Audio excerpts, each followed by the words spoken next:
Hi friends, Assalamu alaikum. Welcome back to Risha Kitchen. நான் இன்றைக்கி குடல் பாபத் கறி எப்படி செய்கிறேன்னு தான் இன்றைக்கு உங்களோட ஷேர் பண்ண போகிறேன். வாங்க அதை எப்படி செய்கிறேன்னு பார்ப்போம். ஃபஸ்ட் டைம் என்னோட வீடியோஸை பார்க்குறவங்க இருந்தால் ப்ளீஸ் சப்ஸ்கிரைப் பண்ணிக்கொள்ளுங்க. எனக்கு கிடைச்ச குடல் பாபத் ஆல்ரெடி க்ளீன் பண்ணினது.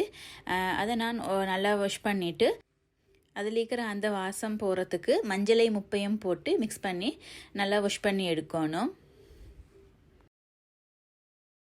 இதுக்கு தேவையான வெங்காயம், வெள்ளைப்பூடு, இஞ்சி, டொமேட்டோ எல்லாத்தையும் கட் பண்ணி வச்சுக்கிறேன்.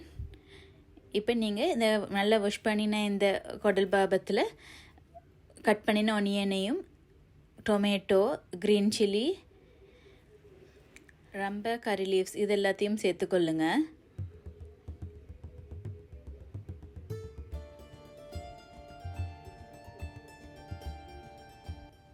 அடுத்ததாக தேவையான அளவு சால்ட்.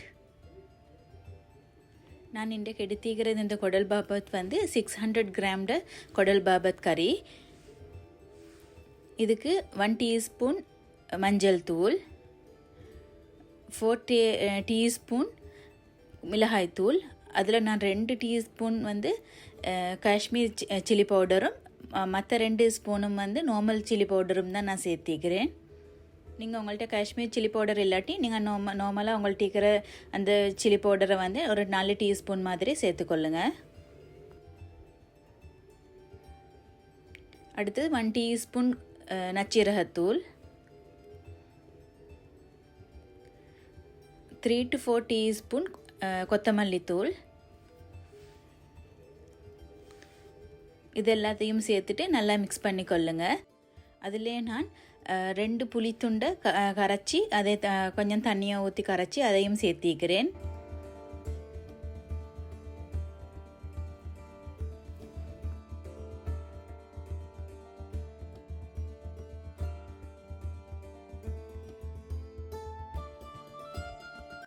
இதை நல்லா கையால் மிக்ஸ் பண்ணிவிட்டு ஒரு 1/2 hour 20 to 30 மினிட்ஸுக்கு நீங்கள் நல்லா இதை ஊறுறதுக்கு வைங்க.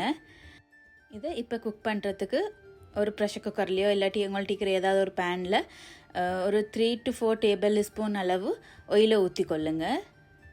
ஆயிலை ஊற்றிட்டு க்ரஷ் பண்ணி வச்சு அந்த கார்லிக் ஜிஞ்சரை நீங்கள் அதில் சேர்த்துக்கொள்ளுங்க.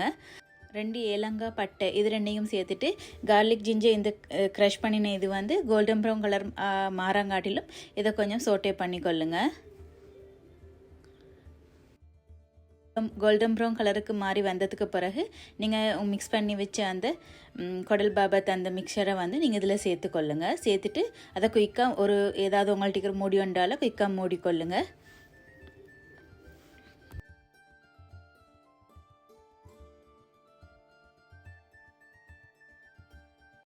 இப்போ இதில் இருக்கிற மசாலா எல்லாம் நல்லா இந்த குடல் பாபத் கறியில் இறங்கினதுக்கு பிறகு அதுலேருந்து கொஞ்சம் தண்ணி வெளியே விட்டு வந்திக்கும். அப்போ நீங்கள் அதுக்கு பிறகு நீங்கள் இது குக் ஆகிறதுக்கு தேவையான அளவு இன்னும் கொஞ்சம் தண்ணியை சேர்த்து அதை நீங்கள் மூடி போட்டு மூடிக்கொள்ளுங்க.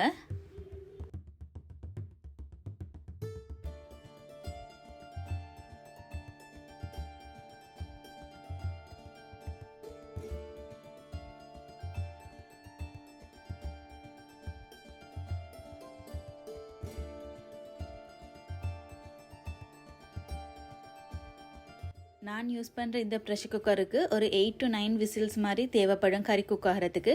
அதுக்கு பிறகு நான் அதை ஆஃப் பண்ணிவிட்டு செக் பண்ணினா கறி நல்லா வெந்து ரெடியாக இருந்துச்சு.